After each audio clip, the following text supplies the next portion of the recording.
با خاطر روی صحنه آوردن استعدادهای نوی ساحه صنعت و بهترین نمونه‌های آهنگ و سرودهای ترانه‌گر دستاوردهای زمان استقلالیت در ناحیه جلالدین بلخی دور اول آزمون جمهوری تاجیکستان وطن عزیز من جان بست گردید. آزمون جمهوری تاجیکستان وطن عزیز من که سال سوم است از سوی سرور دولت میان جوانان و نورسان صاحب استعداد راه اندازی می‌گردد، هدفمندانه بوده. در برابر دریافت چهره‌های نوی صنعتکار و هنرمند با این وسیله عنعنه‌های ارزشمند ملی و میراث پرقناعت نیاگان احیای میان مردم ترغیب و تشویق می‌گردد.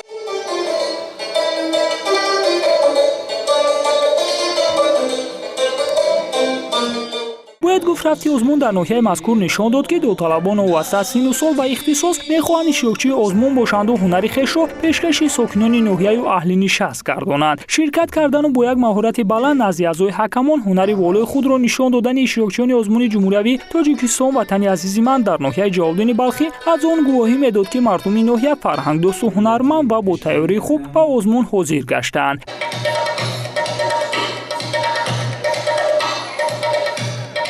دوره اول آزمون جمهوری تاجیکستان وطن عزیز من در ناحیه جیهون نیز با جمع آمدن جوانان هنرمند و پیشکش هنر خود نزد اعضای حکمان آغاز گردید.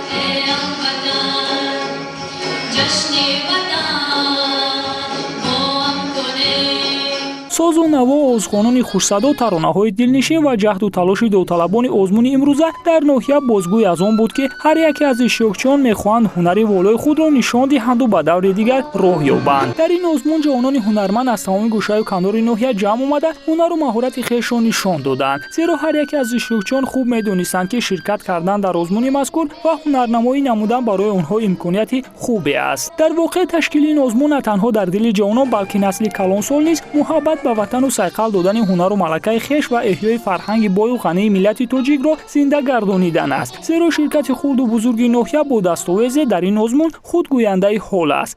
امروزها در سرتاسر کشور عزیزمان با امر پیشوای معظم ملت تاجیک آزمون جمهوری تاجیکستان وطن عزیزمان شده گذشته ایستاده است. امروز دور ناحیوی در ناحیه جیهون شده گذشت که در آن 20 نفر اشتراکچی داشتیم. از 20 نفر اشتراکچی 12 نفرشان به دور ولایتی راه خط گرفتند. ما البته کوشش به خرج می‌دهیم که در دور ولایتی به دور جمهوری راه خط گرفته همیشه پرچم بردار و فرهنگ اصیل ملی تاجیک را در عرصه جهان برداریم. من امروز در آزمون جمهوری تاجیکستان وطن عزیز من اشتراک کردم. از ژانر عنعنوی اشتراک کردم و راه خط گرفتم به دور ولایتی. در دور ولایتی میخواهم بالای خودم کار کنم و به دور جمهوری اشتراک نمایم، راه خط گیرم.